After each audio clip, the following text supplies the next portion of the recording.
This week, in Friuli Venezia Giulia, a new training course launches on science diplomacy in Central, Eastern and Southeastern Europe, reinforcing the region's role as a bridge for research, innovation and international cooperation across the continent. L'importanza è sicuramente la collaborazione con la Regione e con il SIS, che è il sistema degli enti scientifici del nostro territorio, già riconosciuto, ovviamente sostenuto dal MAECI.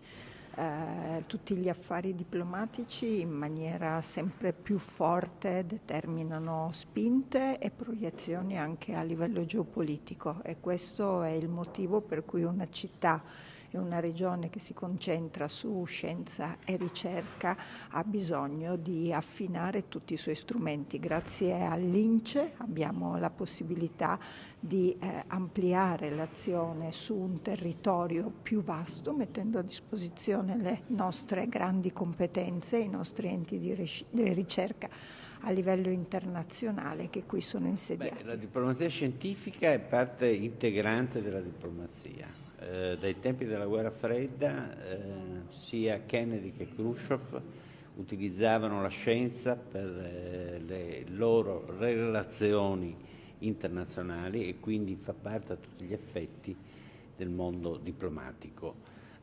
Quest'oggi celebriamo un'importante iniziativa dove l'INCE è protagonista e coprotagonista con i vari istituti che insistono in questa città di assoluto livello internazionale, attraverso un workshop che vede coinvolti 12 paesi INCE, 27 ricercatori, personalità di diverso rilievo sia dal punto di vista accademico sia dal punto di vista scientifico e diplomatico.